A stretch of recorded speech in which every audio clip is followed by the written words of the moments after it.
So my story starts off after my first set of midterms at UC Santa Barbara, and they definitely kicked my ass. I was not prepared. I didn't know how hard it was going to be, but after taking them all, I just kind of wanted to, de-stress, and I wanted a weekend where I could just relax and chill instead of going out to IB and partying it up. So I made arrangements for my boyfriend to come and visit me, and we were just going to stay in and watch a few movies and just have a very relaxed date. So all my floor mates had planned, to go out and do the typical UCSB thing. But this weekend was a very, very rainy weekend. I have never seen this much rain, so they were all kind of just forced to stay in, which was fine. They were just going to be in the room right across from mine, and they had all just planned to play beer pong and, take a few shots and have their own kind of fun. And they invited me, but I kind of just dismissed them. I didn't really want to hang out with them. I just wanted to be with my boyfriend. So my roommate and everyone, go into this small room and they're having fun, and we decide to, as soon as they leave, we put in our movie and we start watching it. And we're enjoying each other's company. We hadn't seen each other in a while, and it was really fun to just, have some alone time. And we get through this whole movie, we're almost done with it, and the whole time there was all this loud noise and drunk laughter and, typical drunk behavior, until the end of the movie where it turns to stone cold silence. And my boyfriend and I kind of just look at each other and we kind of realize something's up. So we decide to get out of bed, but I was too lazy to actually go outside and see what was going on. So I just kind of looked through my little peephole and I tiptoe over to see who it was. And it was my RA. And he was on the phone, just pacing back and forth. He was on the phone, and I see him and he looks really suspicious. So I decide to, eavesdrop on him and figure out what's going on. All I hear him say is, no, she's breathing, but she's unconscious. And before I can register this information, I decided I kind of panic, but I turn and decide to tell my boyfriend what's going on.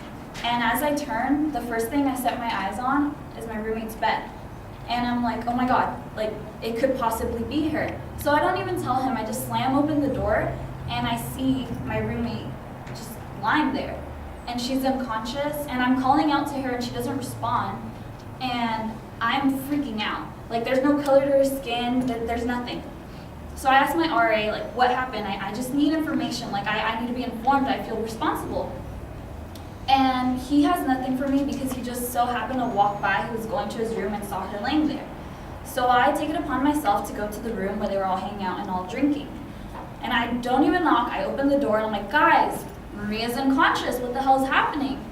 And they just look at me and disregard whatever I had to say, I didn't care, and went back to talking amongst themselves. And I realized that they're all just coming up with a lie to cover up their involvement with the whole drinking fiasco. So I'm kind of pissed off, but I need to find out what happened. So I ask again, and they still don't tell me anything else other than she drank too much, which is obvious, okay. So I'm thinking, okay, these drunk people are not going to tell me what the hell's going on. So my train thought process then goes from figuring out what happened to I just need to be at that hospital with her. But I had no car. And this one guy that was there in the room, I had used his car a couple of times. He would let me borrow it to go to Costco. So surely he would let me borrow it, to go to the hospital. And I ask him, and he just looks at me and he says, no, I'm not getting involved, it's not my problem. She asked for it, she's getting what she deserves, and we want nothing to do with it. I was pissed off. I was so disappointed in these people that I considered my family away from home.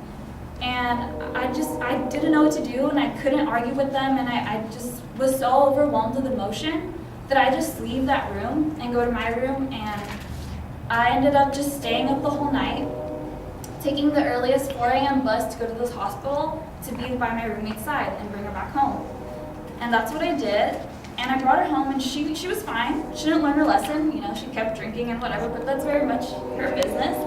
But I was just glad to be there for her in that situation. But after that, I was very uncomfortable just living there with those people because I kind of realized they weren't really my friends as much as they said they were. And, it was one of those life lessons that you just learn that no matter what, your true friends are those that are there for you until the very end when the tough gets going and actually help you.